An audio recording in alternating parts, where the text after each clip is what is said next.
Vamos a dar inicio, estimados amigos. Creo que me escuchan bien. Dejen Sí, comparto, me comparto pantalla y solamente recordando un poco de cómo venimos viendo nosotros el tema de el derecho comparado. Si hablamos de lo que estudiamos sobre la Gran Bretaña, vimos nosotros que ellos tienen un sistema de gobierno que es una monarquía constitucional. Como tal, no hay un documento que se intitule, que se llame Constitución. Eso nos queda claro, ¿verdad? A final de cuentas, ellos tienen como antecedente, más que un tema de constitución, lo que se conoce como el precedente judicial, ¿sale? Y por supuesto que hay leyes del Parlamento. Las principales leyes del Parlamento, recuerden que es Petition of Rights, la petición de derechos. Ok, tenemos the Bill of Rights. Ok. Petition of Rights. Después tenemos the Bill of Rights. Ok. Tenemos también el tema de habeas corpus. Y como antecedente más lejano, tenemos la Carta Magna de 1215. Estos son los antecedentes más importantes que podríamos destacar del derecho británico. El poder ejecutivo lo va a tener el rey, quien es el jefe de Estado, ¿ok? Pero va a gobernar acompañado de un primer ministro. Este personaje va a ser designado por el Parlamento. Normalmente se va a designar del partido político que represente a la mayoría. Ese será principalmente el tema de quien va a representar el cargo de primer ministro. Muy bien. El poder legislativo se encuentra encomendado en dos cámaras. Vamos a hablar, por ejemplo, de la Cámara de los Lores, integrada por 1200 lores. Principalmente, esta es una cámara que representa a la nobleza, que representa los títulos hereditarios, que representa el clero, ¿ok? Y tenemos la Cámara de los Comunes, que son los designados por el pueblo. Y de esta Cámara de los Comunes, el partido que represente la mayoría es el que va a designar al primer ministro. Muy bien. Y tenemos un poder judicial que se encuentra encomendado por una zona Suprema Corte de la Judicatura, y a su vez tenemos la Suprema Corte de Justicia, la Corte de la Corona, la Corte de Apelación, tenemos cortes inferiores como son las Cortes de los Condados y los magistrados. Nos queda claro cómo se encuentra la conformación política de la Gran Bretaña hasta este momento, mis queridos maestros. ¿Vamos bien? ¿Sí? vamos bien, maestro. Muy bien. Después empezamos a ver la tradición jurídica de los Estados Unidos. Muy bien. Sabemos que tiene como antecedente el tema de las 13 colonias. Estas colonias pertenecían a la Gran Bretaña. Para 1776, el 4 de julio, obtienen su independencia, pero no se conforma inmediatamente como una nación, sino los Estados Unidos, su origen es una confederación. Hasta el año de 1787 se establece lo que es el sistema federal en los Estados Unidos. con esas primeras 13 colonias fundantes de los Estados Unidos. En esa constitución, lo primero que había de que determinar es la representación del poder legislativo. Vean cómo fue muy importante este sistema federal y cómo se configuró. Ahí le va. Muy bien. Aquí tenemos a estas primeras 13 colonias que se fundaron, conformando los Estados Unidos. En este primer antecedente, había estados que van a tener una mayor representación en la Cámara de Representantes. Pero ¿cómo mantener una unidad? La unidad se va a mantener con el Senado, porque en el Senado no importa si son estados con mucha población o no. Cada estado se va a encontrar representado por 2 senadores. O sea, en pocas palabras, vamos a ver que la Cámara de Representantes representa al pueblo y el Senado representa el pacto federal. Muy bien. Ok. Y vean cómo se encuentra la composición tan lógica. ¿Cuántos congresistas tiene, en este caso, la Cámara de Representantes? 435. Cada diputado va a representar un determinado número de población. De eso va a depender la designación de representantes. Y el Senado, vean, ¿cuántos son? 100. ¿Por qué? Porque representan los estados que conforman a los Estados Unidos. Muy bien. El poder ejecutivo, vamos a tenerlo encomendado a un presidente que dura en su encargo 4 años y que puede ser reelecto por una sola ocasión para llegar a otro periodo de 4 años, lo que puede conformar un periodo total de 8 años en el encargo. Muy bien, el presidente es jefe de las Fuerzas Armadas y además es el jefe del gabinete. Él mismo lo va a designar. Tenemos un vicepresidente cuya función principal va a ser las suplencias al presidente de los Estados Unidos. Muy bien, normalmente estos compiten en fórmula y recuerden que el voto es indirecto.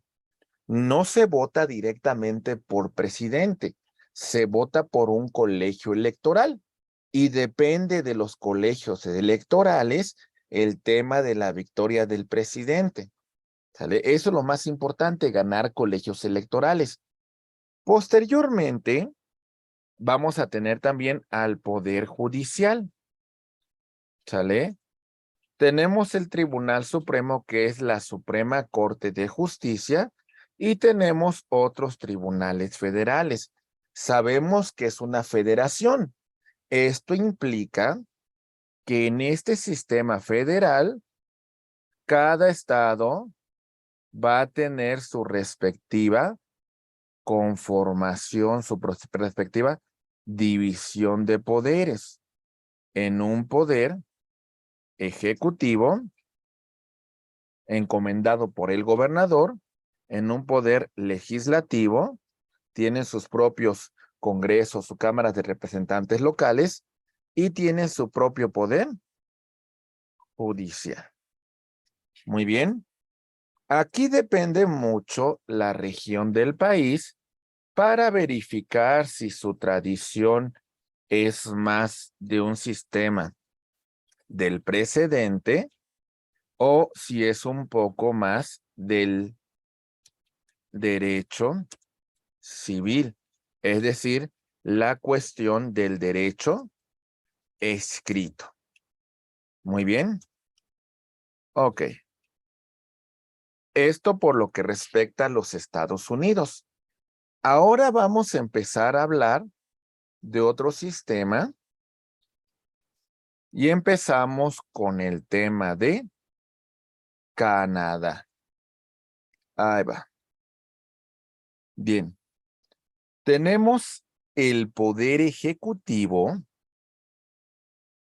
que va a estar encomendado por el primer ministro, designado por la Cámara de los Comunes. Sale lo mismo que el papel de la Gran Bretaña. El partido político que represente mayor fuerza en el Congreso es el que va a designar al primer ministro. Muy bien. Ese primer ministro va a gobernar en esa administración pública centralizada con un gabinete. Este gabinete no lo va a designar el primer ministro, sino es designado por el Parlamento. Muy bien. Y tenemos al rey, a la reina, según sea el caso, que tiene una representación un poco más simbólica, pero a su vez no va directamente este personaje a gobernar, porque para eso va a encomendar a un gobernador general. Vamos bien hasta aquí, compañeros, con el poder ejecutivo en Canadá. ¿Sí? ¿Vamos bien? Sí, profe, sí. Ok. Tenemos un poder legislativo conformado por un parlamento que se va a dividir en Cámara de los Comunes, que representan al pueblo canadiense, y el Senado, que representa al Pacto Federal, porque Canadá es una federación. Muy bien. Ok, aquí hay que decir una cuestión bien importante sobre Canadá. Si vemos el mapa mundial, vamos a percatarnos de una cuestión. Si se fijan, el país más grande del mundo es Rusia. Y el segundo es Canadá. Queda clara la extensión territorial, pero ¿qué creen? Canadá tiene una población de 37 millones de personas. Es decir, simplemente la Ciudad de México, con la parte conurbada del Estado de México, tienen 25 millones de personas. Eso nos implica que de alguna manera no se encuentra muy poblado el territorio canadiense. ¿Sí? Y las zonas que principalmente se encuentran pobladas, las encontramos aquí en estas grandes ciudades. Y todo esto prácticamente es una zona que poco poblado se encuentra. Muy bien. Ok. ¿Algún comentario sobre esto, mis queridos amigos? ¿Alguna duda? ¿Vamos bien? ¿Sí? Todo Ok. bien, profe. El Poder Judicial se va a encomendar a una Suprema Corte de Justicia. Tenemos cortes federales, tenemos cortes provisionales y tenemos que aquí el Poder Judicial tiene representación del rey por conducto del gobernador general. Es decir, el rey tiene injerencia tanto en la tanto en el Poder Ejecutivo como también en la judicatura.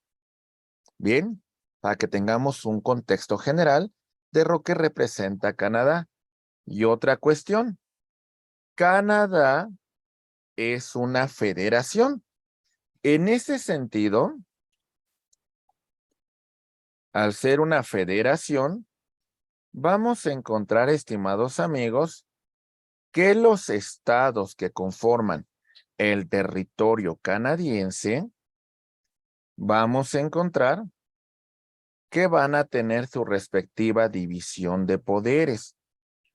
Un poder ejecutivo, un poder legislativo y un poder judicial. Y a su vez, la reina, el rey, va a designar un gobernador de cada una de las entidades.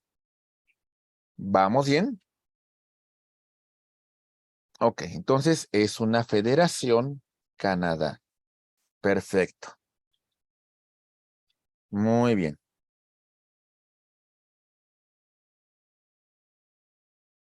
Empezamos con la familia del Common Law en Canadá. Bien, ahí va. El derecho inglés tuvo gran injerencia, ¿sale? Pero también el derecho francés, ¿ok?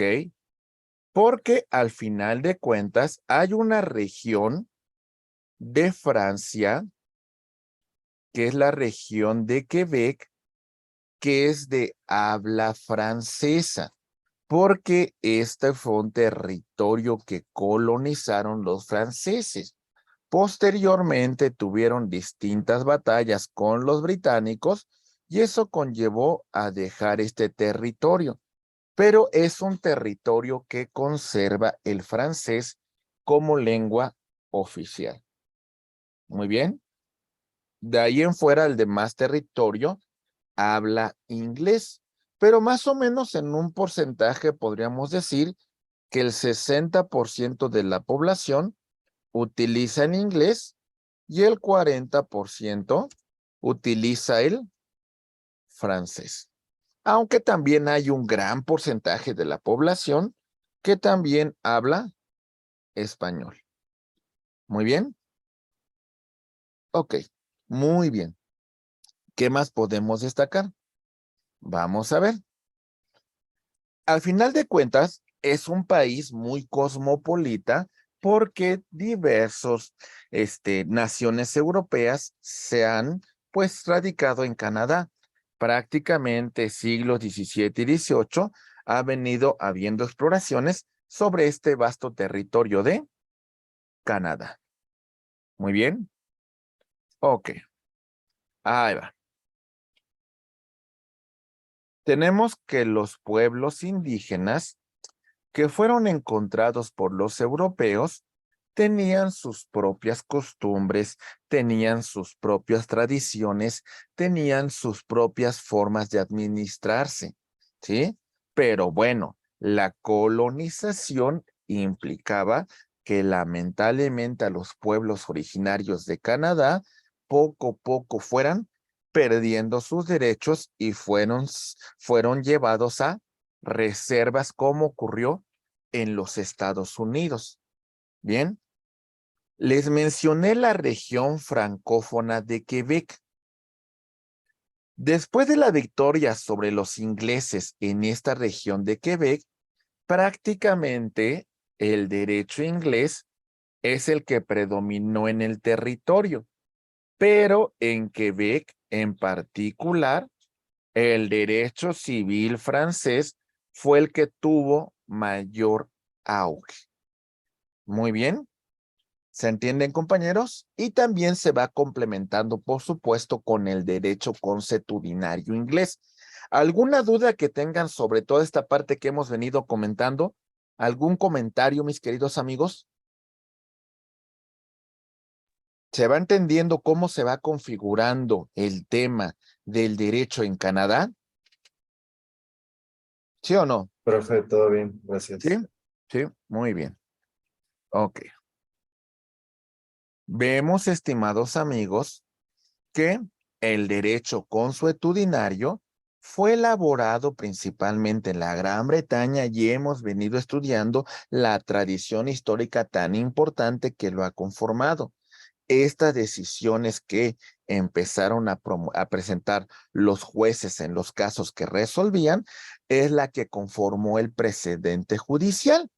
Y ese precedente judicial, como ya hemos estudiado con antelación, prácticamente lo que ocurrió con la Gran Bretaña es de que tuvo en dominio sobre muchas regiones del mundo.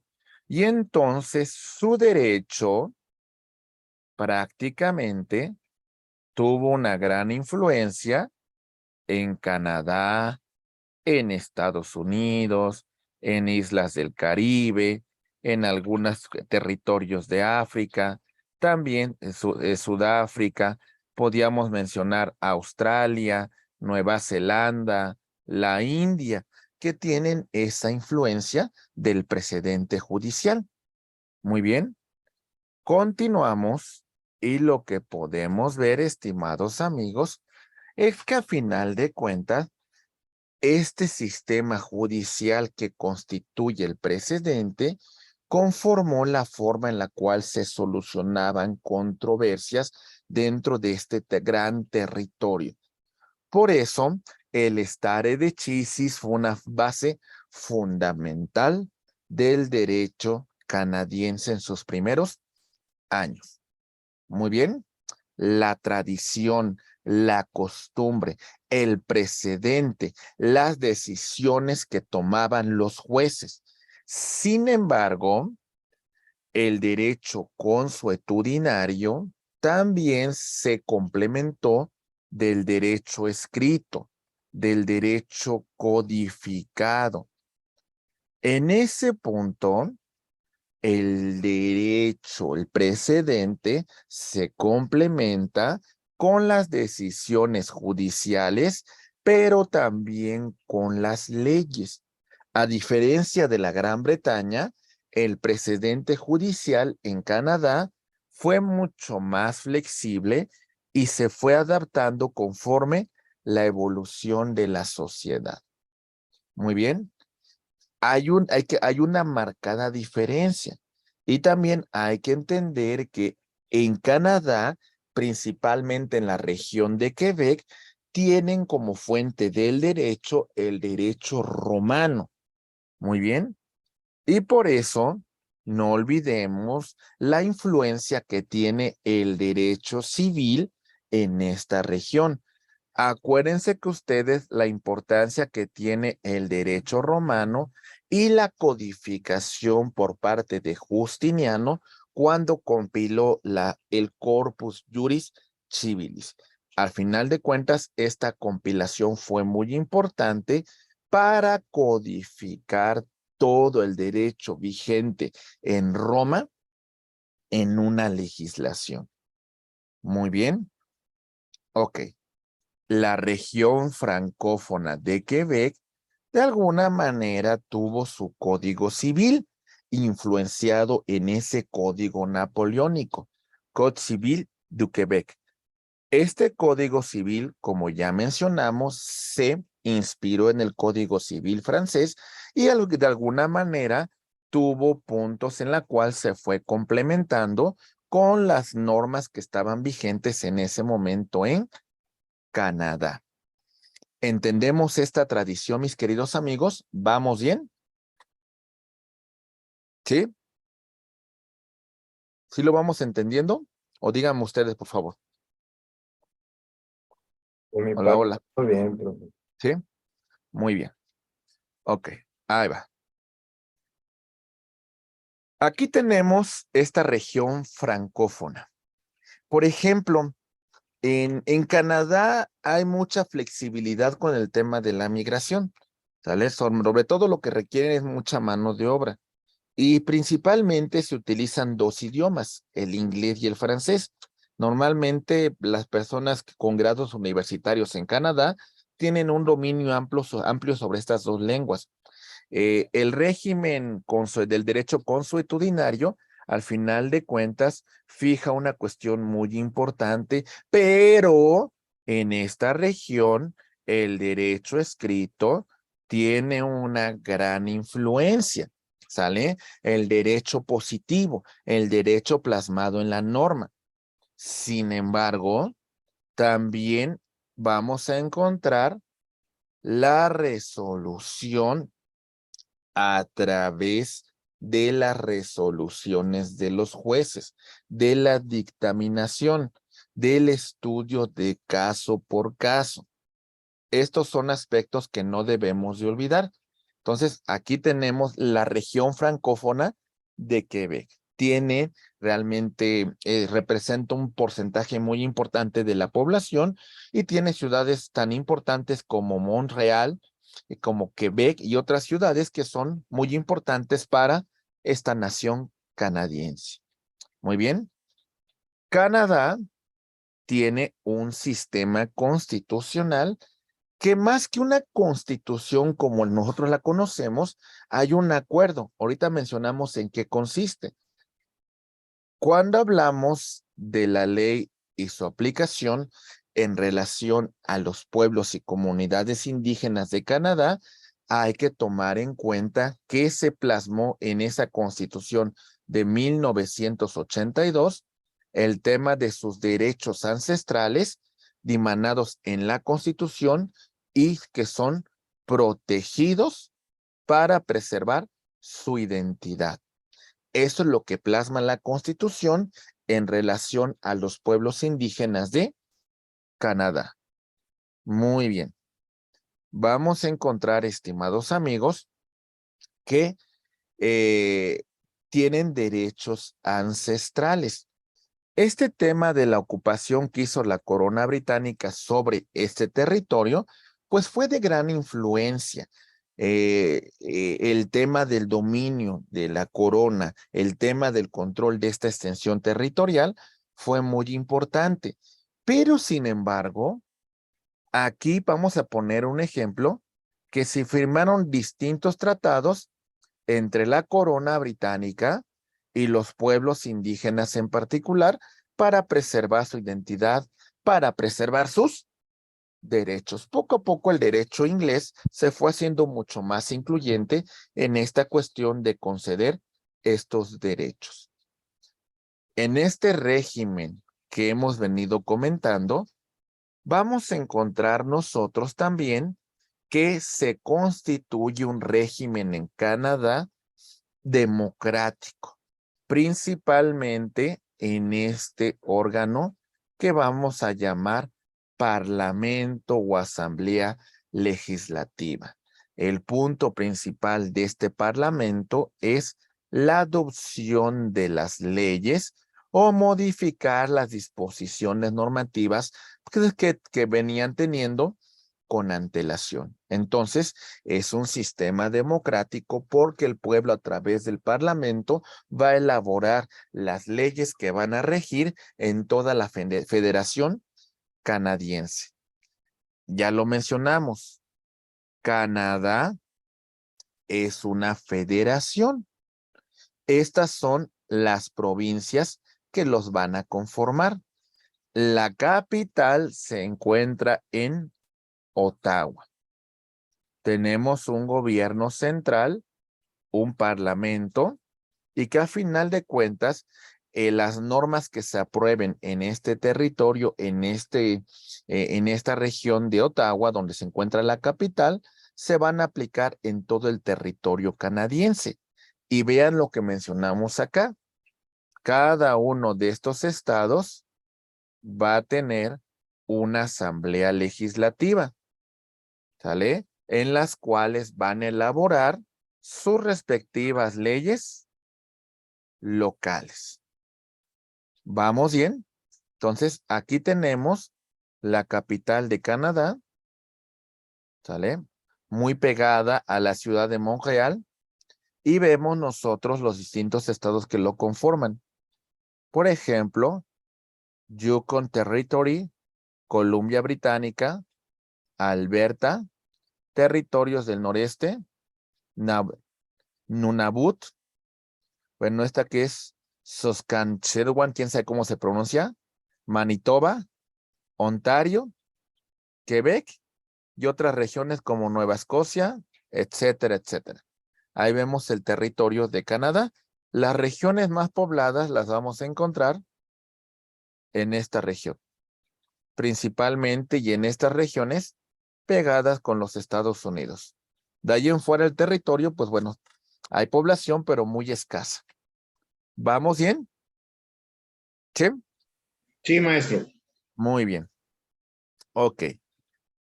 Vamos a ver, compañeros, que los textos adoptados por el Parlamento en Canadá, se denominan leyes, valga la redundancia. El Parlamento a nivel federal y la Asamblea Legislativa en cada uno de los estados. Podríamos decir que estas normas reemplazan, entre comillas, el derecho consuetudinario, aunque tiene una gran tradición el precedente.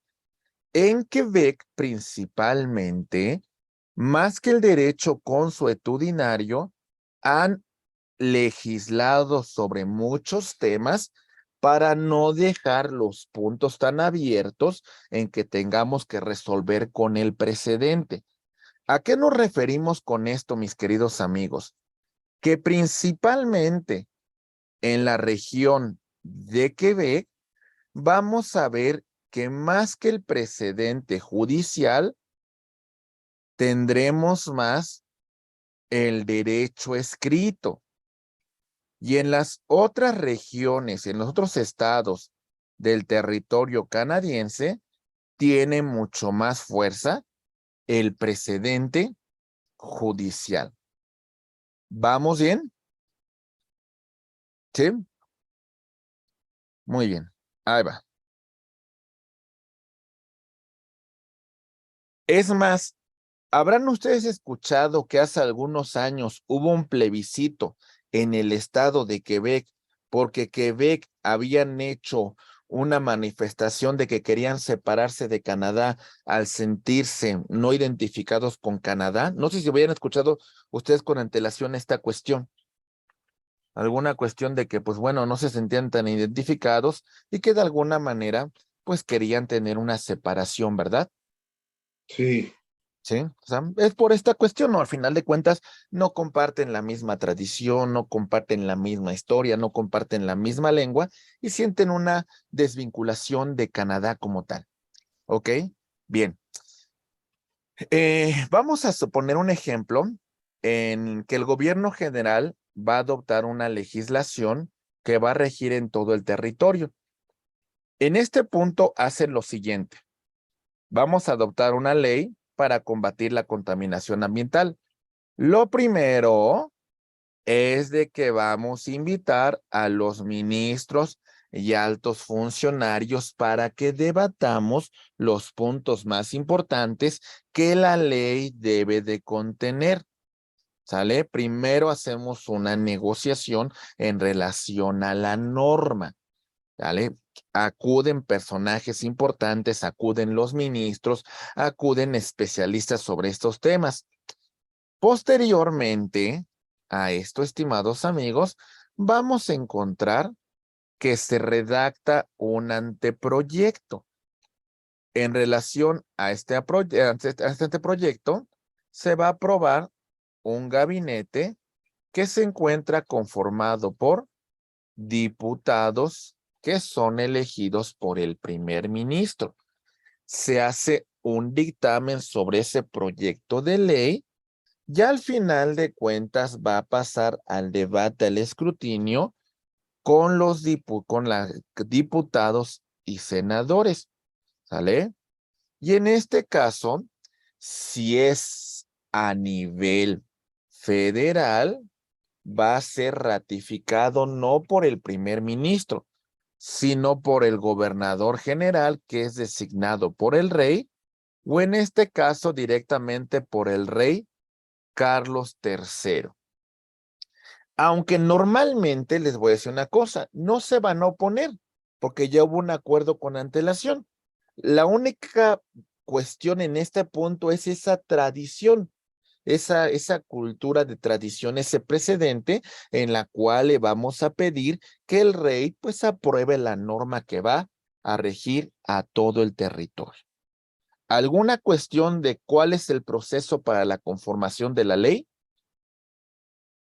¿Se va entendiendo? ¿Sí, compañeros? Sí, Ok. profe.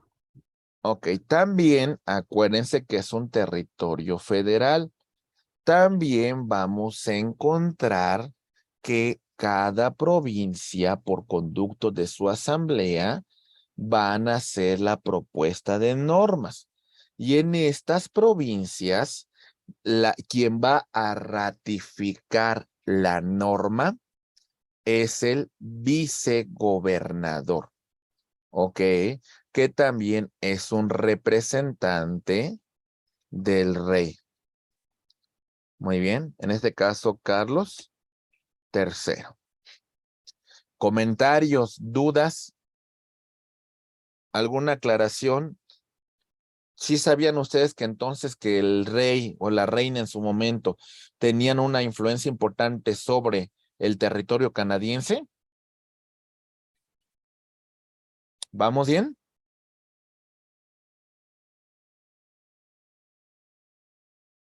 Sí, muy bien.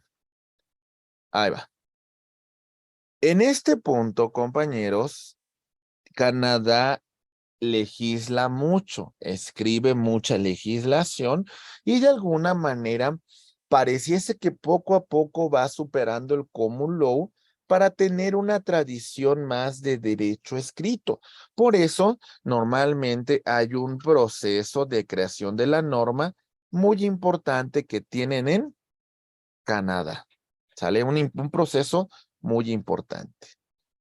En esta cuestión vamos a destacar que al final tenemos el Parlamento a nivel federal y tenemos la Asamblea Legislativa a nivel local para la creación de leyes federales y de leyes locales. Vamos a ver que también va a existir la figura de reglamentos en ese doble sentido. Reglamentos federales y reglamentos locales. ¿Ok? El objetivo es complementar la norma, señalar los límites, señalar los alcances de esta disposición. Si nosotros hiciéramos una pirámide normativa en relación a cómo opera este sistema en Canadá, tendríamos que decir que en la cúspide del sistema canadiense vamos a tener la Constitución de 1982, vamos a tener los tratados internacionales, vamos a tener las leyes del Parlamento, vamos a tener las leyes de las asambleas, ¿ok? Y vamos a tener los distintos reglamentos, ¿ok? En primer lugar, los reglamentos federales y en segundo lugar, los reglamentos locales. ¿Está claro? ¿Sí? ¿Sí, compañeros? ¿O estoy solo, compañeros? ¿Sí me escuchan? Sí, maestro. Ok, Perfectamente. Sí, maestro, sí ok, le escuchamos. muy bien. Perfecto, muy bien. Vamos conociendo un poco más del derecho canadiense. Vamos a ver, estimados amigos, que tienen una constitución. Bueno, no es como tal una constitución, o sea, no contemplemos la idea de que hubo un congreso constituyente y se debatió y se conformó como tal una constitución de Canadá. Este antecedente lo vamos a encontrar en el Parlamento de la Gran Bretaña, que dictó un acta para la América del Norte británica de 1867. Este es su primer antecedente constitucional en la cual se le se le da autonomía a las colonias británicas.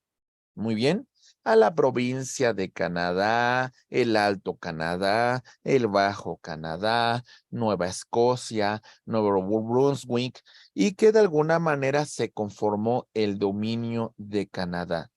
Con esta acta del Parlamento se le dio hasta cierto punto independencia. ¿Ok? Se le dio independencia sin llegar al uso de las armas. Muy bien. Esta acta de independencia para 1982 de alguna manera se fue incorporando derechos. Por eso tenemos una ley constitucional que complementa esa acta de América del Norte del año de 1982, que es esta ley constitucional, que es lo que los canadienses llaman como constitución. ¿Se entendió de dónde emana esta constitución? ¿Vamos bien, compañeros? Sí, maestro. Sí, maestro. Oiga, ¿Algún maestro, una comentario pregunta. sobre esto? Sí, la escucho. Anteriormente yo tenía, bueno, he escuchado y antecedentes que también lo que era Canadá tenía como usos y costumbres con los franceses, porque la mayoría de las personas dicen, yo soy franco-canadiense. Ajá. Porque Y imagino que eran de la región de Quebec. Ajá, exactamente. Ajá. Entonces, Ajá. sí hay antecedente o vínculo con los franceses.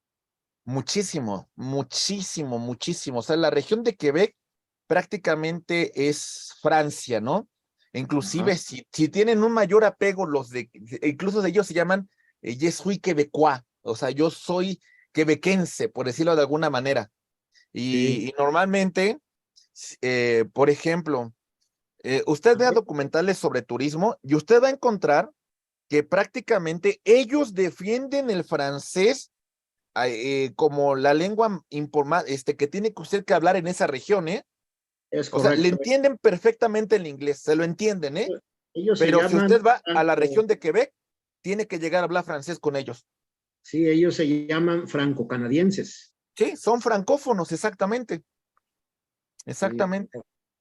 Ok, Entonces, maestro. sí, Esa sí, era tienen un vínculo muy importante con Francia, como les comentaba. O sea, esta región, aquí se los pongo en el mapa, esa región que hemos planteado con antelación, era una zona, que había sido colonizada por los franceses. Muy Ajá. bien. Sí. Y bueno, los británicos lograron tomar el control de todo el territorio. Sin embargo, la tradición, la cultura, la lengua francófona fue la que se quedó en este territorio. Y la verdad le voy a decir una cuestión. Aunque sea esta parte territorial, aquí es donde se tiene la mayor parte de la población canadiense. Por eso lo que le comentaba, más o menos un 40% de las personas son de Ajá. lengua francófona. El otro 60% de todo el territorio es de lengua inglesa, pero tenemos una gran tradición francófona en Canadá. Ok. Inclusive Perfecto. el primer ministro Justin Trudeau es de la región francófona. Es de la Ok. región francófona, por eso normalmente habla un perfecto francés Justin Trudeau, aunque cualquiera que sea político en Canadá o cualquier profesionista, normalmente tiene que hablar los dos idiomas.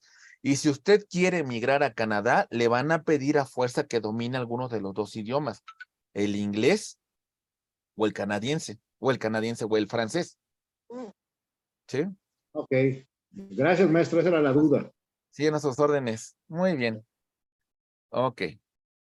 Muy bien. ¿Sí les quedó claro entonces que como tal la Constitución no fue un proyecto que naciera de un Congreso Constituyente, sino que fue un anexo a esa acta de América de la América Británica, ¿verdad? ¿Vamos bien? Vamos bien. Sí, muy bien. Ahí va. El artículo 52 de ese proyecto, de ese anexo al acta de la América del Norte británica, señala que la Constitución es la ley suprema de Canadá. Y de aquí se desprenden 30 textos legislativos y decretos que figuran en su anexo. Por eso la pirámide que les coloqué es poner encima de todo el orden a esta ley constitucional de Canadá del año de 1982. ¿Vamos bien? Ok, muy bien.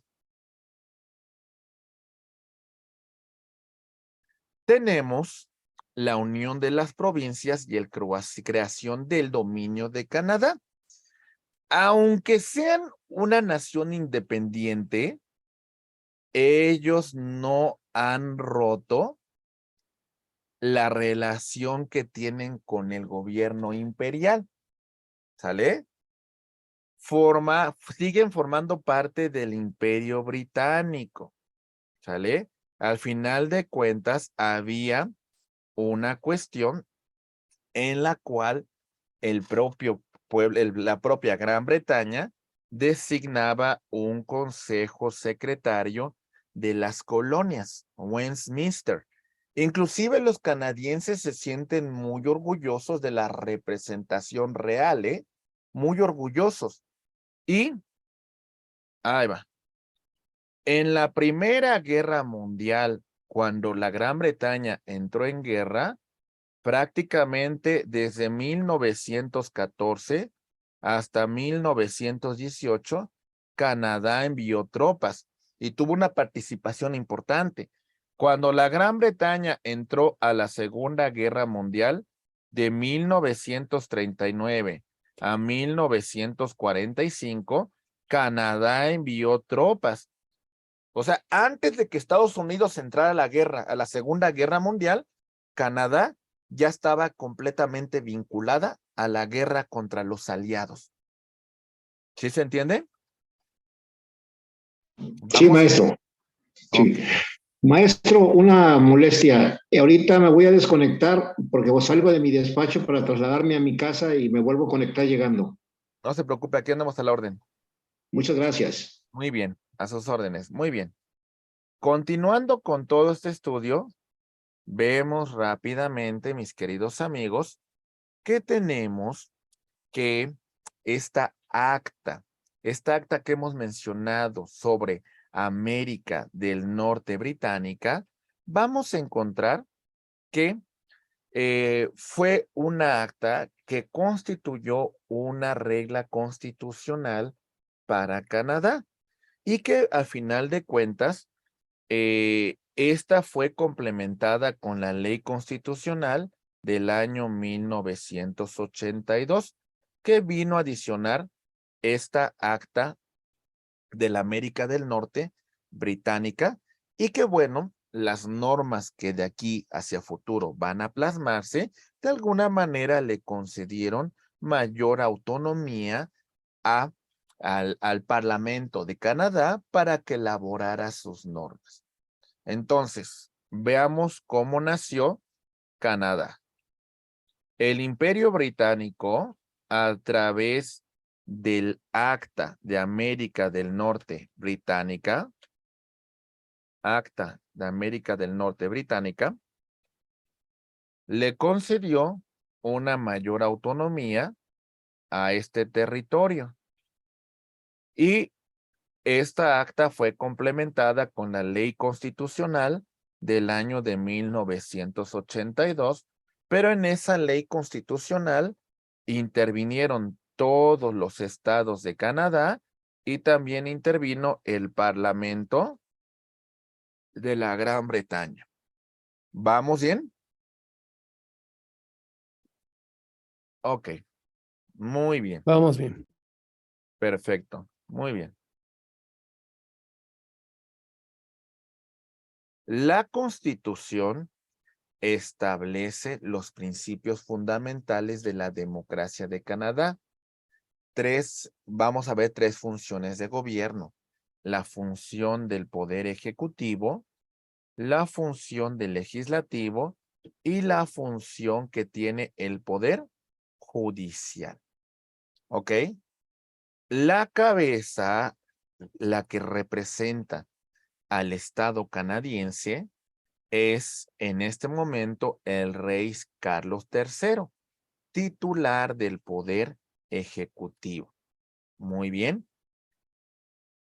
Aunque en Canadá es una simple tradición, vamos a encontrar que en la práctica el rey no tiene un control sobre las instituciones canadienses como tal.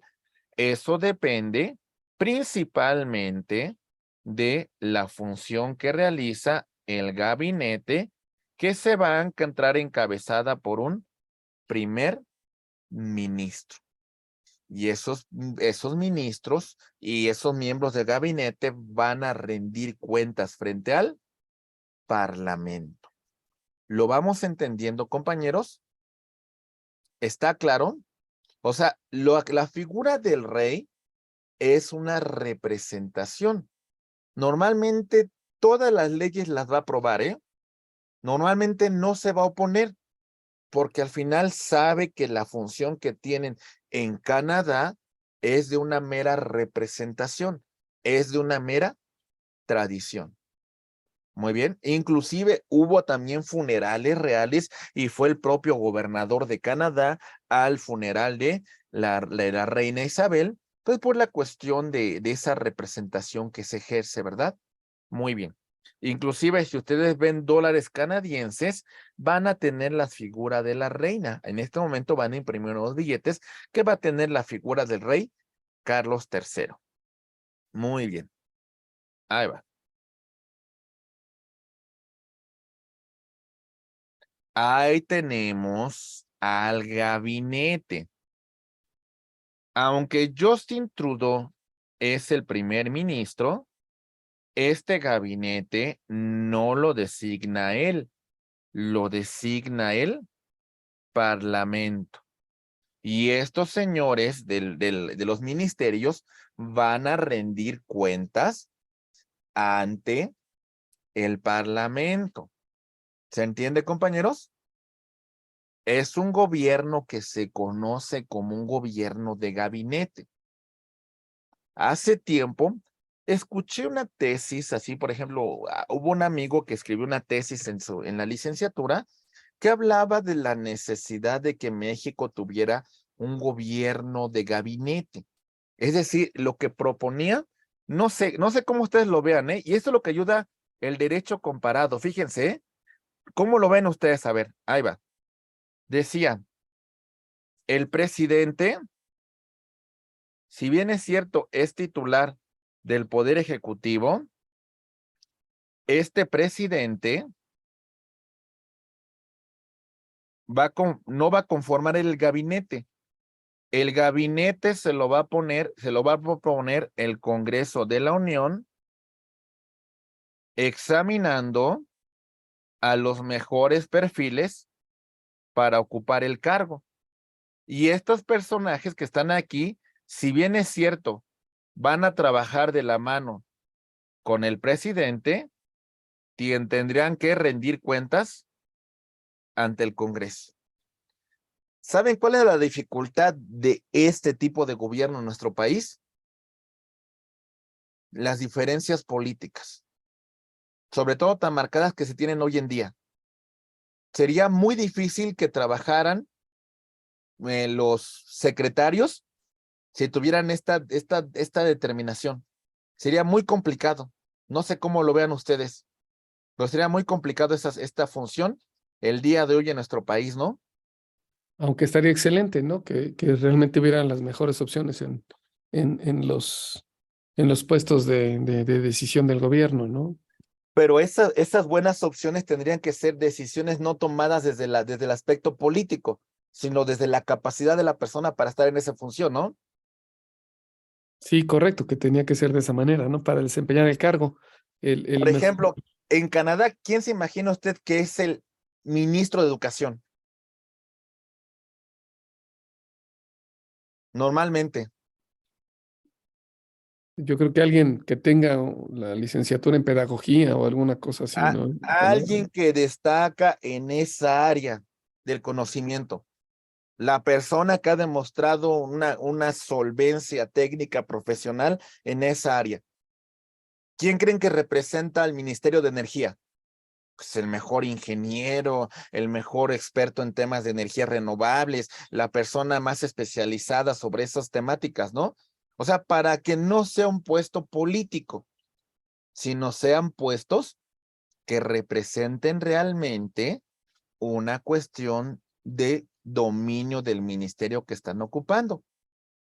Y si vamos a removerlo, no lo remueve el primer ministro. ¿Quién lo remueve? El Parlamento. No estás funcionando, te vamos a remover de tu encargo y vamos a designar otro. Muy bien. ¿Se Bien, entiende? sí, Muy perfecto. bien. Muy bien. ¿Qué más encontramos, estimados amigos? Muy bien. Vamos a encontrar que a nivel federal vamos a tener un parlamento. Este parlamento se va a conformar de dos cámaras. La Cámara de los Comunes, como ya mencionamos con antelación, representa al pueblo. Y el Senado, que representa el pacto federal. Muy bien. ¿Se entiende? ¿Vamos bien? Ok. Vamos bien. La mayor parte de las normas que son promulgadas van a ser examinadas por el gabinete del área que corresponda, ¿sí? Se va a estudiar y van a hacer las propuestas que sean necesarias antes de que pasen a la discusión de la Cámara de los Comunes y del Senado para que sean aprobadas. Es decir, a diferencia de nuestro país, en donde prácticamente lo que ocurre es que el proyecto lo conocen directamente ya el Parlamento, lo que ocurre aquí es una cuestión completamente distinta. En este punto, entonces vamos a tener que antes de que pase al Parlamento, hay un estudio previo de ese proyecto de ley por el gabinete, principalmente por el ministerio que le corresponda por competencia analizar esa norma. Ya que ha sido estudiada, ya que ha sido presentado el proyecto, ahora sí pasa al Parlamento para que se discuta y se apruebe la norma. Muy bien. Si está de acuerdo la mayoría, no recuerdo si son 2/3 partes que deben aprobar la ley, ¿sale? Va a ser lo siguiente. Ahí va. Se aprueba la norma y vamos a ver que para convertirse en ley requieren de la sanción del rey o de su representante, que es el gobernador general. Lo mismo va a suceder en cada una de las provincias, en la cual la norma que aprueba la asamblea va a pasar a ratificación del vicegobernador. Muy bien. ¿Se entiende o no? Sí, ¿Sí? sí se entiende. Muy bien. Me dirán ustedes, oiga, pero este señor, ¿qué tiene que hacer? Pues si no tiene el conocimiento de la norma. Normalmente, en ningún caso se va a oponer, ¿eh? Normalmente nada más lo que la va a ratificar por la tradición, por lo que ya hemos mencionado con antelación, porque ya pasó por un estudio previo. Ya prácticamente si lo aprueba el Parlamento, la ley va a ser sancionada y va a ser promulgada. Se acabó. Muy bien. Ok. Seguimos. Vamos a ver que, como lo mencionamos, el tema de la sanción real no significa que el rey ejerza un poder político, sino se trata más bien de un acuerdo, de una forma, como aquí lo decimos, el rey siempre sigue los consejos del gobierno, no se va a oponer, porque al final de cuentas esa es como la tradición. ¿Se entiende? ¿Vamos bien? ¿Entendemos esa postura?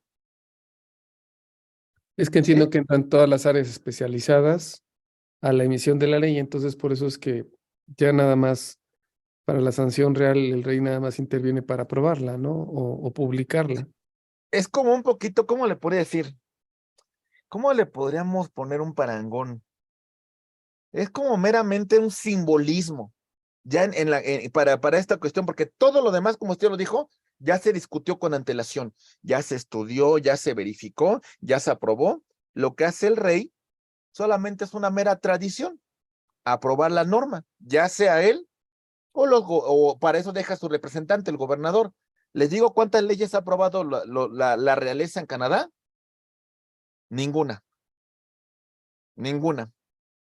Porque, es más, si vemos una cuestión histórica, muy pocas veces el rey el rey o la reina ha estado en Canadá, ¿eh?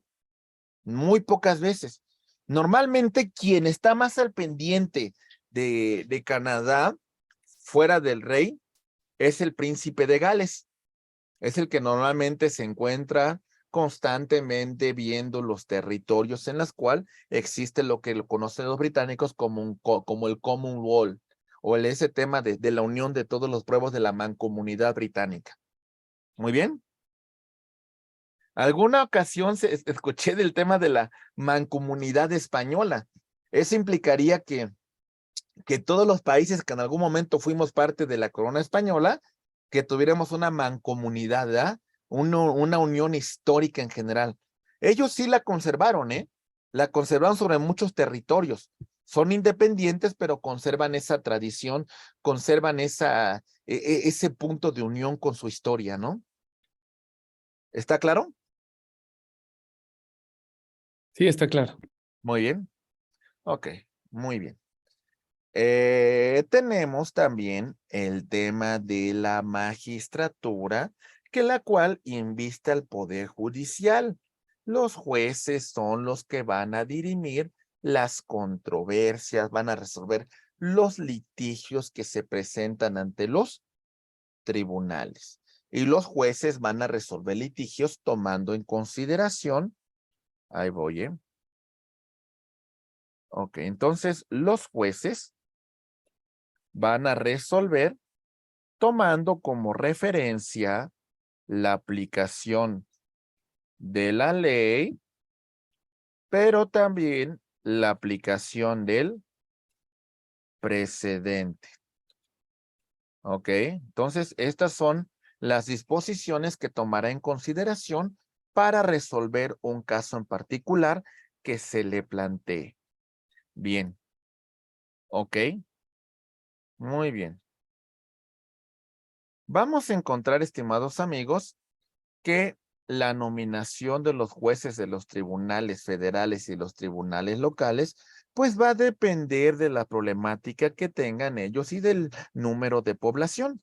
Entonces tenemos en todo el territorio, tenemos tribunales federales, pero también en cada una de las provincias vamos a tener sus respectivos tribunales locales. Muy bien. Ok. A los jueces les va a corresponder la aplicación y la interpretación de la norma y la constitucionalidad. Van a tomar decisiones imparciales en materia de derecho público o de derecho privado. Van a resolver las controversias que se susciten. Entonces, recordemos, el parámetro de actuación de un juez va a ser el Acta para América del Norte británica, que se va a complementar con la Ley Constitucional de 1982. Esta es la norma suprema. De aquí van a derivar las leyes del Parlamento, ¿ok? Las leyes locales y también van a resolver de conformidad con el precedente. ¿Vamos bien? ¿Sí? Maestro, en sentido práctico, en Canadá, ¿es algo similar como lo que ocurre en Estados Unidos? ¿Es derecho anglosajón o es derecho latino para la aplicación de las leyes? Es de que ahora sí que depende de la región en la cual usted se ubique. Como ya lo mencionamos, hay una mayor influencia legislativa.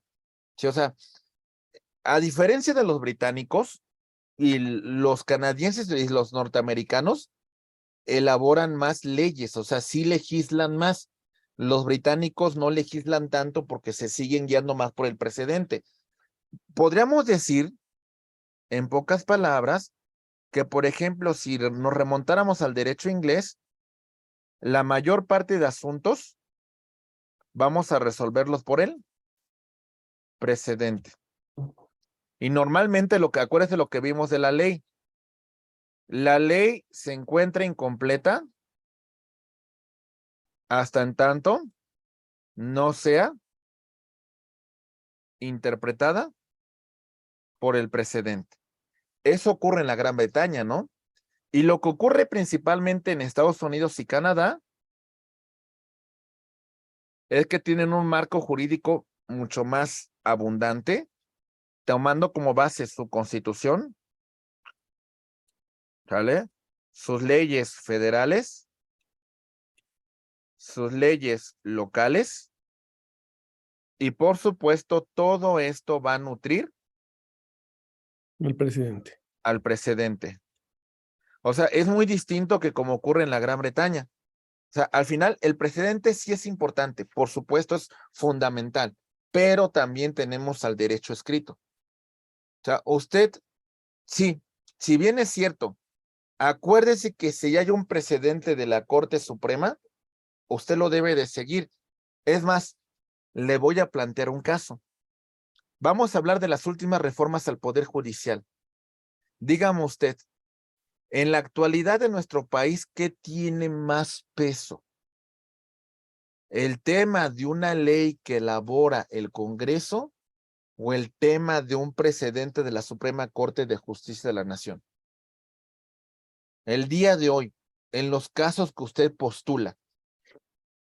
La ley que se crea, el precedente que puede generarse a través de una jurisprudencia es esperar a que sea resuelto, ¿no? O que Pero haya un cuando ya caso para la existe, aplicación de jurisprudencia. ¿qué va a preferir aplicar el juez? Ah, la jurisprudencia, ¿no?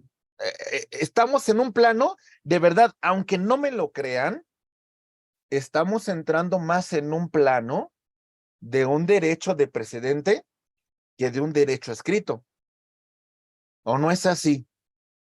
Sí, una vez emitida la jurisprudencia, si se hace valer, Por ya con eso supuesto. tiene resuelto el caso. Y eso significa el precedente, ¿no? Eso significa el precedente, exactamente. O sea, al final de cuentas, vamos a poner, lo mismo pasa en Canadá, Estados Unidos y la Gran Bretaña. Si tenemos un precedente sobre la ley, ¿qué se va a preferir aplicar, compañeros? Ahí va.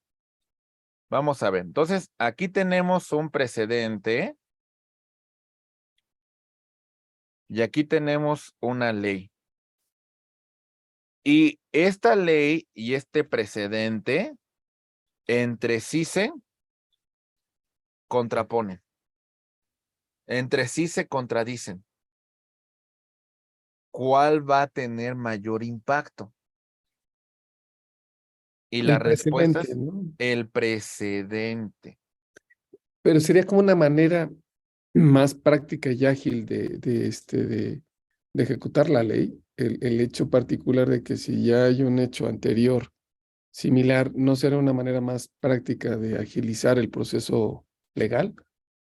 Porque ya fue resuelto de una manera así y en lugar de llevarnos todo el procedimiento de ley. Sería mucho más práctico. Es más, hoy en día, ¿cómo vería usted que las nuevas generaciones de abogados se formen con el de estudio de casos por encima del de la ley? Estaría Hemos, excelente, estaríamos homologando diferentes casos ya resueltos que fueron debidamente juzgados o que ya fueron base de una jurisprudencia para la resolución del caso actual, ¿no? Yo, desde mi particular punto de vista, cortaría mucho los tiempos, ¿no?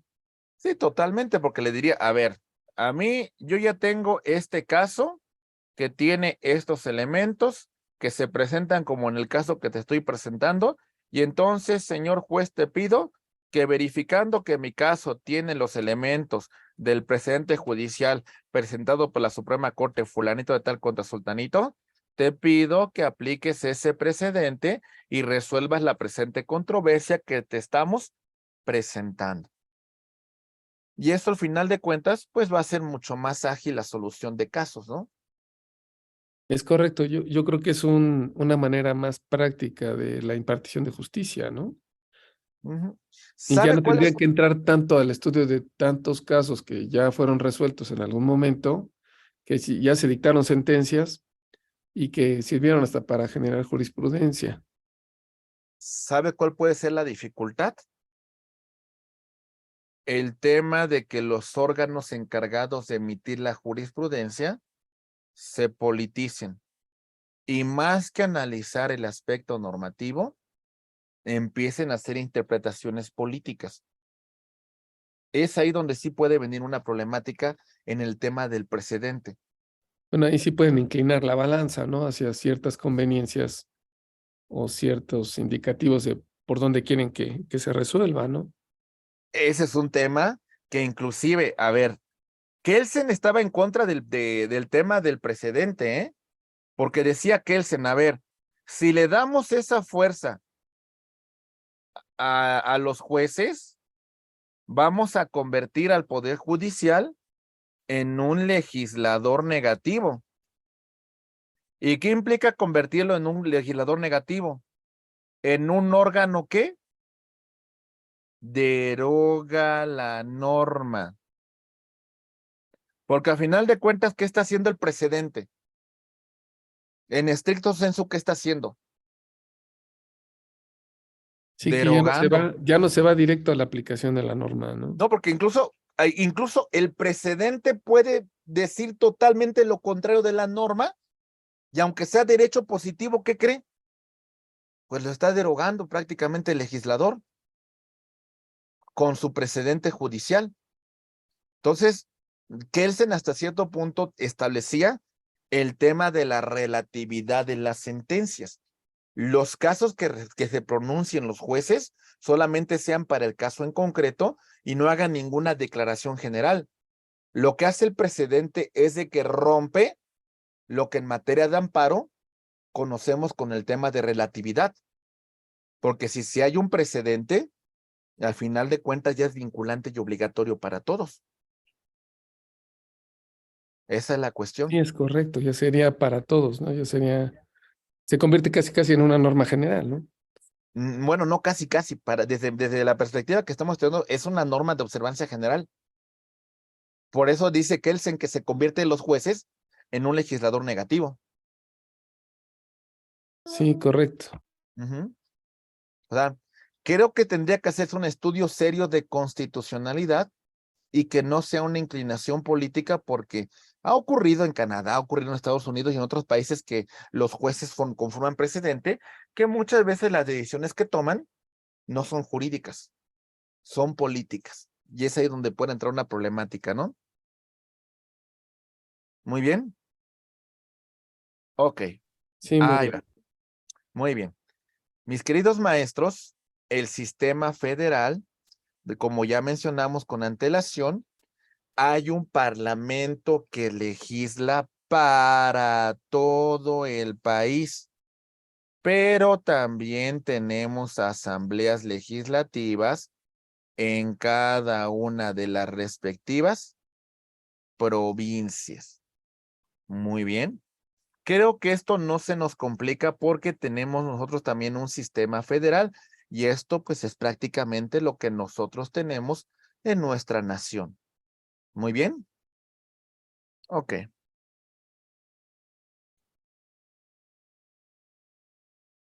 El Parlamento de Canadá va a legislar sobre materias que son atribuidas por su constitución.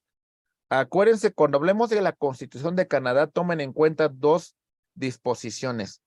El Acta de la América del Norte británica y la Ley Constitucional de 1982. ¿Vamos bien? ¿Sí o no? Ok, ahí va. Tenemos, mis queridos amigos, las asambleas legislativas de provincias, que van a conocer asuntos que son expresamente atribuidos a los estados. ¿Ok? Y en este caso, las normas locales tienen ámbito de aplicación espacial, territorial y general dentro del territorio de un estado. Solamente son aplicables en el territorio de la provincia. Prácticamente al igual que lo que platicamos de los Estados Unidos y otro estado federal, como es el caso de Australia, que tiene una situación muy similar a Canadá, porque Australia es una nación independiente, aunque sigue teniendo vínculos con la Gran Bretaña y tiene como su jefe de estado representativo al rey Carlos III, en su momento a la reina Isabel II, ¿verdad? ¿Vamos entendiendo, compañeros? ¿Sí? Sí, vamos bien. Muy bien. Ok. Ahí va. Hay competencias legislativas que van a estar repartidas para el gobierno federal o para el gobierno de los estados. ¿Sale? Aquí, como es un sistema federal, no es lo mismo que el tema del Parlamento británico que legisla para todo el país. Tenemos legislación federal y tenemos legislación local. Hay que ver los ámbitos de competencia de las autoridades para la creación de normas. Muy bien. Ok. Rápidamente, ya para hacer una pequeña pausa, vemos lo siguiente. La Constitución de Canadá le confiere a las provincias la facultad de legislar en temas de educación, de propiedad, administración de justicia, hospitales, instituciones municipales y más áreas del ámbito local o la vida privada de esa respectiva provincia. Entonces, la Constitución en esta parte orgánica, mucha atención. La Constitución nos va a decir cuáles normas van a ser competencia de las provincias y cuáles normas son competencia del Parlamento Federal. Muy bien. Ok. En este sentido, vamos a encontrar que el gobierno federal se va a ocupar de estas áreas. Esta es competencia exclusiva de la federación. Comercio, defensa nacional, derecho penal, el tema de la emisión de moneda, las patentes y el servicio postal. Todos estos temas van a ser competencia para la creación de las leyes del Parlamento. Muy bien. ¿Está claro?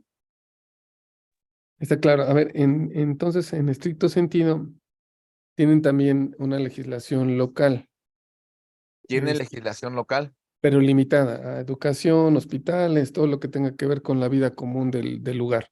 Ujú, Y se reservan la parte federal, me imagino que puede ser en el tema de comisión de delitos, etcétera, que ujú. tiene que verse sobre todo Canadá en la parte federal, ¿no? Exactamente. O sea, acuérdese que tienen gobierno federal, ejecutivo, legislativo y judicial, y tienen gobiernos locales que tienen también su división respectiva de funciones. Y en el tema de la creación de las normas, pues ya vimos, ¿no? Cuáles competencias se encuentran exclusivamente atribuidas a las legislaturas locales y qué competencias se encuentran atribuidas a el Parlamento Federal. Muy bien. Correcto, gracias. Ok, muy bien. Bien, estimados amigos, pues vamos a hacer una pequeñísima pausa. Muy bien. Carta Canadiense de los Derechos y Libertades. Esta es una cuestión muy importante porque se reconocen derechos fundamentales para los gobernados en Canadá. En este punto, tanto a nivel federal como en las provincias, adoptaron a esta ley, esta Carta Canadiense de Derechos y Libertades. Proteger los derechos de la persona contra el gobierno, ¿vale? Vamos a verificar que en este supuesto se va a combatir todos actos de autoridad que pudiesen vulnerar los derechos fundamentales de los canadienses. Esta Declaración de Derechos de la década de 1960 va a ser una ley fundamental que va a proteger a todas las personas en Canadá contra actos de autoridad, ¿vale? Y contra actos de particulares. Muy bien. Entonces, el objeto principal es garantizar los derechos humanos de todas las personas en Canadá. Tenemos, por supuesto, también una ley canadiense sobre los derechos de la persona, adoptada en el año de 1977. Aquí vamos a encontrar que abarcan derechos tales como en el campo del empleo, el suministro de locales comerciales o en el tema inclusive de vivienda. O sea, cuestiones que a lo mejor pudiésemos plantear que no tendrían que ir en un documento fundamental, los vamos a encontrar garantizados. Por eso se dice que Canadá es una nación en donde hay un crecimiento económico muy importante. Lo que afecta y lo que no genera tanta migración es por el tema del clima, pero creo que hay buenas oportunidades laborales en Canadá. Y he escuchado a mucha gente que ha dicho que Canadá es un buen lugar pues para desarrollarse profesionalmente, ¿no? E inclusive si tiene una profesión, el tema de la migración es mucho más ágil, ¿verdad? En estos temas, estimados amigos, vamos a verificar que tenemos una Declaración Canadiense de Derechos que no solamente aplica a nivel de gobierno federal o local, sino también a tema del sector privado. ¿A qué nos referimos con esta disposición, compañeros? Que el tema de garantizar los derechos humanos de esta declaración no solamente es un tema público, sino también es un tema privado, sino también es un tema que tiene que ver con las personas. Estas son cuestiones que, por supuesto, hay que tomar en consideración. La ley constitucional del año de 1982 reconoce derechos fundamentales. Es una parte muy importante porque esta norma es la norma suprema de toda Canadá. No sé si ese punto les quedó claro o no, compañeros. Yo sé que es una concepción distinta a la que normalmente nosotros tenemos en relación a los derechos fundamentales, porque desde esta perspectiva entendemos que los derechos fundamentales vamos a oponerlos principalmente frente a actos de autoridad. Y un poquito estamos entrando al tema de la procedencia contra actos de particulares. Pero si se fijan en esta Declaración Canadiense de Derechos, estos derechos se van a garantizar tanto desde el ámbito de la vida pública como desde el ámbito privado. ¿Sale? Entonces, en el sector privado se pudiesen vulnerar los derechos fundamentales de las personas y es algo que se tendría que combatir desde esta perspectiva. ¿Lo vamos entendiendo, compañeros? ¿Entendemos la implicación que tiene que una norma fundamental se aplique tanto en el sector público como en el sector privado? Sí, maestro. ¿Sí? Muy bien. Ok. Ahí va. Libertades fundamentales. Protege libertades fundamentales. La costumbre, la tradición, los tratados internacionales. Hay un reconocimiento de derechos universales en este estado de naturaleza federal. Entonces vamos a ampliar los derechos. Esos derechos que vamos a reconocer se encuentran contemplados en sus normas constitucionales. Ahí va. Es decir, en estas normas que hemos venido estudiando, como es el Acta de América del Norte, británica, y la Ley Constitucional de 1982. Muy bien. También vamos a encontrar en los tratados internacionales y vamos a encontrar la de las leyes del Parlamento y de las asambleas legislativas de los estados. Muy bien. Entonces, hay una amplia gama de derechos fundamentales que son reconocidos. Hay una libertad de religión, ¿sale? O también en el tema de que si se profesa alguna o no se profesa ninguna, se garantiza este derecho. También encontramos otros derechos, como es el tema de la libertad de expresión, la libertad de reunión pacífica, la libertad de asociación, mientras no se afecte, mientras no se transgreda derechos que las leyes reconocen, que las leyes garantizan. Tienes estos derechos, pero no contravengas el derecho de terceras personas. También tenemos una serie de derechos de naturaleza democrático. Todo ciudadano canadiense tiene el derecho de votar. Este es el voto activo, pero también tiene derecho a ser elegido en las elecciones federales o provinciales. El voto pasivo. Muy bien. Ok. Estos derechos se van a encontrar garantizados por la Constitución con ciertos límites. El derecho a voto de presentarse como candidato marcado en una sociedad democrática. ¿Cuáles son los límites que se establecen al derecho al voto? Bueno, más o menos como los tenemos en nuestra legislación. Pongamos algunos ejemplos. Ahí va. Va a haber una limitación al ejercicio del voto en el caso que nos encontremos privados de nuestra libertad, compurgando una pena. ¿Ok?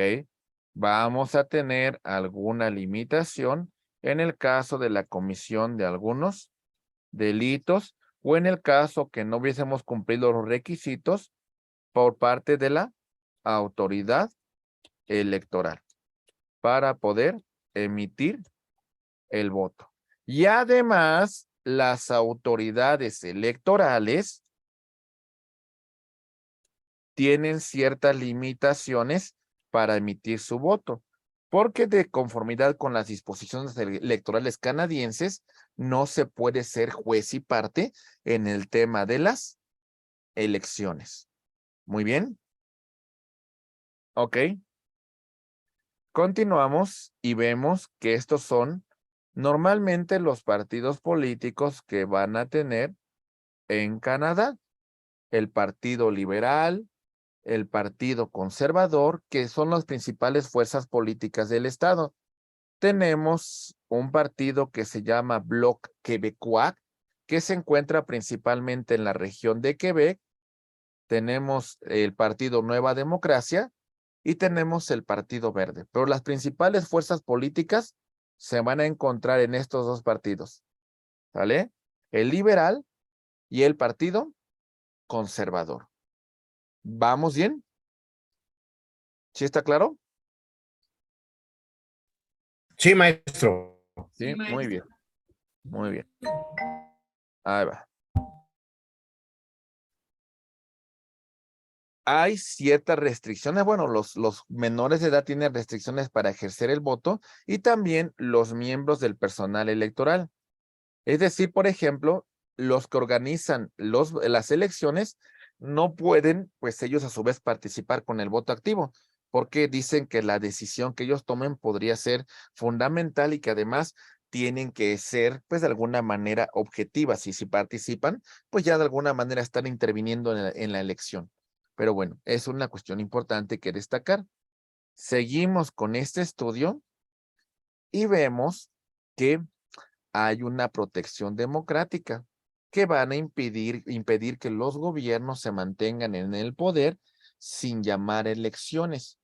Hay que llamar a elecciones periódicas cada 5 años, ¿sale? Cada 5 años tenemos que llamar a elecciones. ¿De qué depende de que se conserve el primer ministro? Depende de que su partido tenga la mayoría. Depende de que no hubiese una remoción por no cumplir con su encargo constitucional. ¿Qué significa esto? Que si ha perdido la confianza de los miembros del Parlamento, lo van a separar de su encargo. Pero si no es así, va a continuar. No hay una limitación en el ejercicio de este mandato. Ahora bien, ¿habrá una suspensión en el tema de convocar elecciones? En el caso de una emergencia nacional, como puede ser que en el caso de que se suscite una guerra. Pero de ser ese cargo que tengamos que prolongar el cargo del primer ministro, tampoco es un caso que sea en automático, porque tiene que aprobarlo por 2/3 partes de la Cámara de los Comunes y también de las asambleas legislativas de los estados. ¿Se entendió esa situación de emergencia por qué el cargo se pudiese prolongar?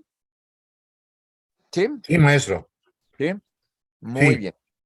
Tenemos también, por supuesto, que en este punto el Parlamento y las asambleas van a tener sesiones, una sesión al año en donde van a conformar a los miembros del gabinete para que rindan cuentas.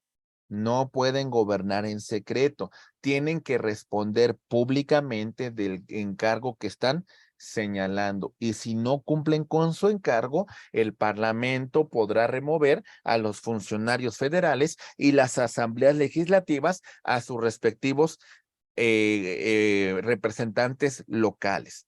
¿Entendemos esta función, compañeros? Más o menos es lo que cada periodo ocurre aquí en nuestro Congreso, cuando los secretarios de Estado se presentan ante el Congreso a rendir informe de su gestión. ¿Muy bien? Ok, Muy bien, maestro. muy bien. Tenemos garantías jurídicas, que se respetan los derechos y libertades previstas en la Constitución y en las leyes de Canadá para garantizar derechos de equidad, para garantizar derechos de debido proceso, para garantizar pues una adecuada representación.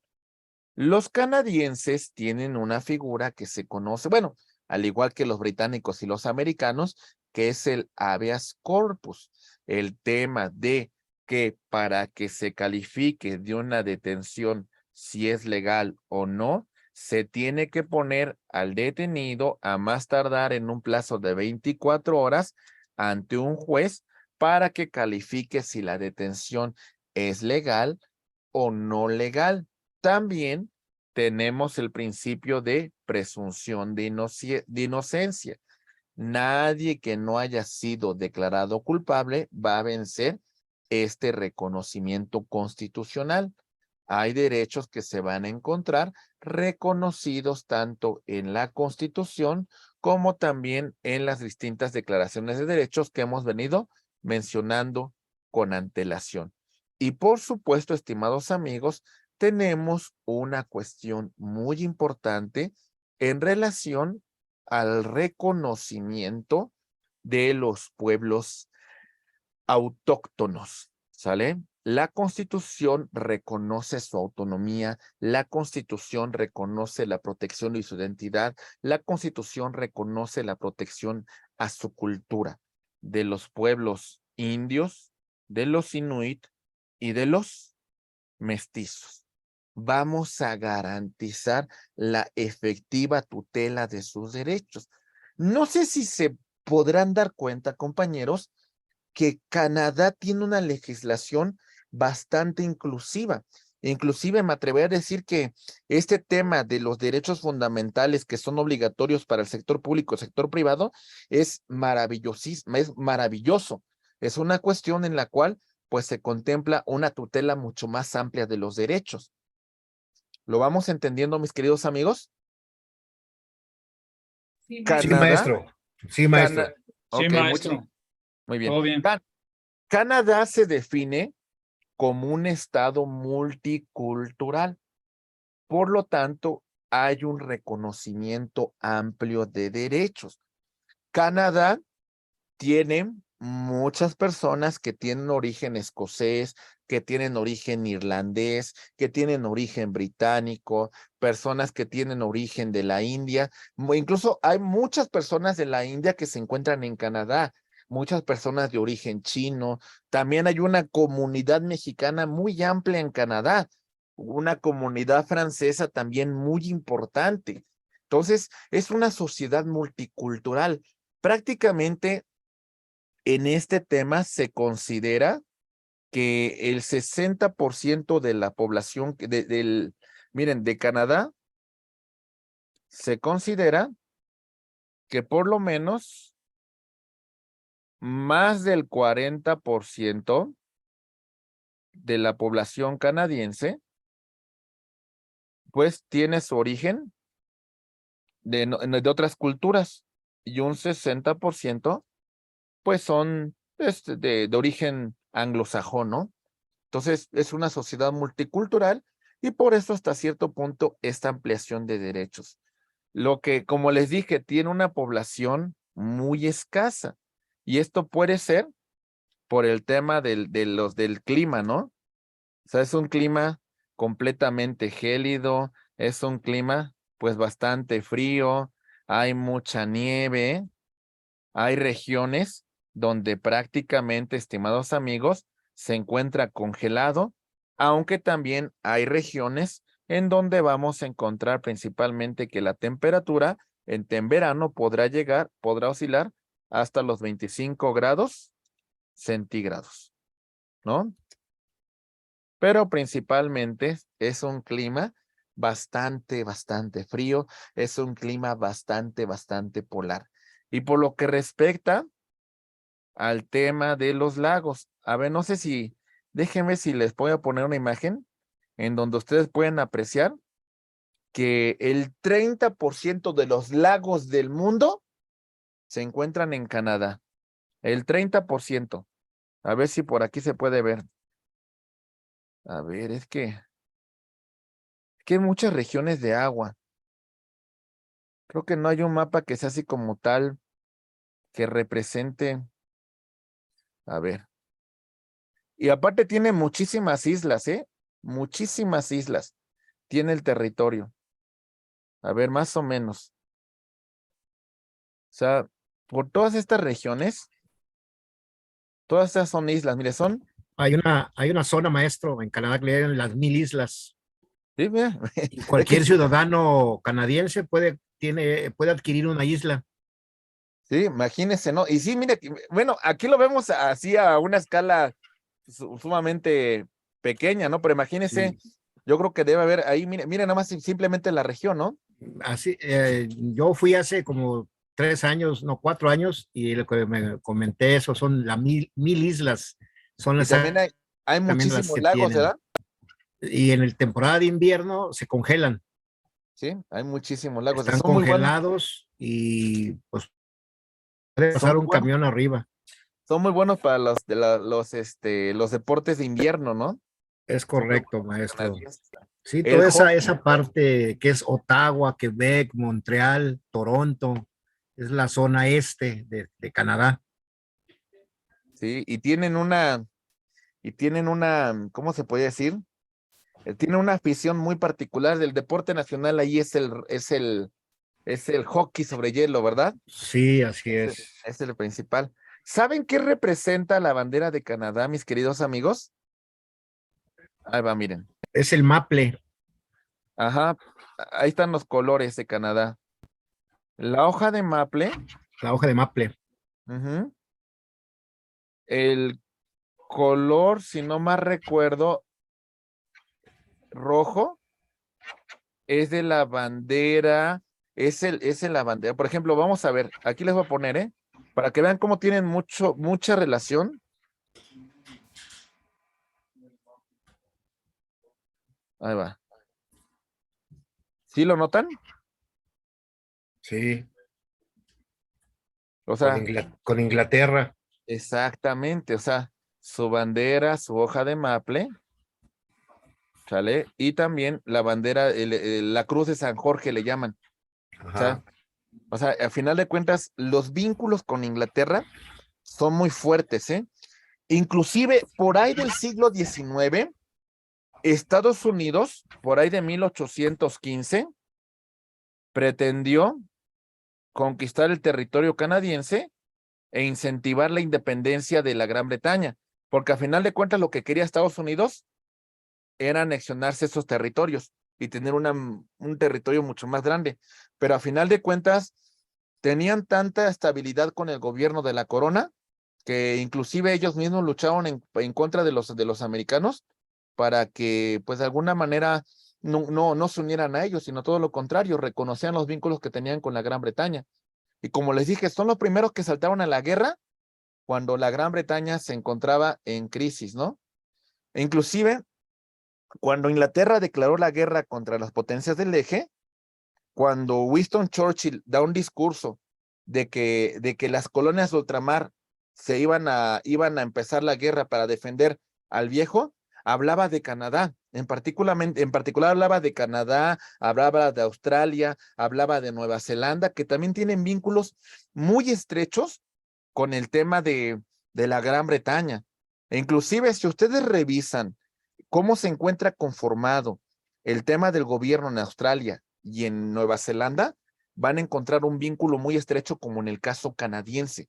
Son países independientes, pero que han querido mantener una unidad, no porque tenga un control político, ¿eh? El control no es un político, es un tema de tradición, es un tema de cultura, es un tema de costumbre, es un tema de identidad. Esa es la cuestión que deberíamos nosotros verificar. Pero bueno, en particular, mis queridos amigos, hemos conocido hasta este punto de nuestra exposición las principales tradiciones jurídicas del mundo, el common law, el sistema romano-germánico, y estudiamos un poco de derecho comparado, porque el abogado del siglo XXI tiene que conocer principalmente con los países que tenemos relaciones comerciales, ¿no? Estados Unidos y Canadá. ¿Vale? Qué bueno que tenemos tiempo para analizar otros sistemas del mundo. Por ejemplo, la familia jurídica del derecho religioso. No sé si les comenté un poco, pero esa familia jurídica del derecho religioso tiene una... A ver, ¿hay una constitución? Sí, sí hay una constitución. Pero ¿qué creen?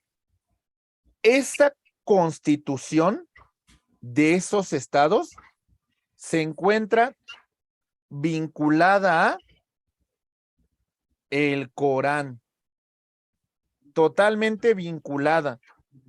Y los intérpretes de la constitucionalidad son los mismos maestros del Corán. Es decir, Constitución y Corán van de la mano, están totalmente vinculados. O sea, son estados netamente religiosos y las faltas que tú cometas al libro sagrado son faltas punitivas, son faltas que tienen un castigo, son faltas que tienen una sanción. El tema de la magistratura constitucional está vinculado totalmente al tema religioso. Totalmente. Principalmente, ¿qué países vamos a encontrar en esta tradición jurídica? Principalmente, pues les puedo decir que vamos a encontrar países como todos los que conforman la parte de la península arábiga, ¿sale? Algunos países de la parte norte de África. Y bueno, podríamos mencionar que hasta cierto punto tiene cierta tradición religiosa algunas regiones de la India, ¿ok? Por ejemplo, el derecho comunista o socialista nada más lo vamos a encontrar en Corea del Norte, en Cuba y a lo mejor un poco ahí como por Venezuela, entre comillas, algo demagógico, ¿no? Toda esta región del mundo tenía ese derecho socialista que prácticamente tenía una cuestión de que el Estado controla todo, la vida pública, pero también la vida privada, totalmente vinculado. No había un área que no controlara el Estado. Y bueno, si nosotros vemos, por ejemplo, la tradición japonesa, tenemos que Japón principalmente tiene al derecho, esta es de la familia mixta, ¿eh? Lo que es Japón, lo que es China, lo que es la India y muchas islas del Pacífico, familia mixta, es decir, tradición neorrománica y tradición del common law. ¿Ok? Porque a final de cuentas, Japón tuvo mucha influencia de los Estados Unidos y es una familia mixta también porque hasta cierto punto rigen sus tradiciones. Muy bien. Por eso tienen esa familia mixta. En general, pues es un contexto de cómo se ve el derecho en el mundo, ¿no? A veces limitarnos solamente a estudiar de forma muy interna nuestro derecho, pues puede conllevar a una cerrazón que ya no tiene razón de ser el día de hoy, ¿no? Cuando hablamos del derecho, dígame cuál postura ustedes consideran más adecuada. Hay dos posturas en relación al derecho. La teoría monista y la teoría dualista. La teoría monista defiende que hay un solo derecho y que el otro se encuentra superditado, el otro se encuentra subordinado. Dice, hay un derecho hay un derecho nacional y el derecho internacional se encuentra totalmente vinculado al derecho nacional. O sea, hay una subordinación. Otra postura dice lo contrario. No, hay solamente derecho internacional y el derecho nacional se encuentra totalmente subordinado al derecho internacional. Y la teoría dualista que dice que hay dos sistemas, tanto el nacional como el internacional. La teoría dualista del derecho de supremacía del derecho nacional defiende que la Constitución es la norma suprema y todas las demás leyes se subordinan a ella. Y la del derecho internacional dice que lo más importante en esta tradición es que el derecho interno se encuentra adecuado al derecho internacional. ¿Sale? Son distintas posturas, son distintas teorías que van a establecer cómo entendemos nosotros el derecho comparado. Si no somos capaces de entender a un mundo globalizado, pues compañeros, creo que tendríamos una visión algo corta. Tenemos que entender que el mundo se encuentra globalizado y que por ello es muy importante conocer el derecho comparado del mundo. Muy bien. Bueno, mis queridos amigos, el objetivo particular era analizar esta última familia jurídica, este último antecedente, ya para llegar a la conclusión. ¿Ok? Como les había mencionado, Ok. muy sencillo, mis queridos amigos, un pequeño ensayo sobre algunas de las tradiciones de las familias que hemos estudiado, la que ustedes quieran o si quieren hacer un derecho comparado de todas las que vimos adelante, como ustedes lo quieran hacer, 5 cuartillas máximo, y por ahí 3 referencias bibliográficas, nada más.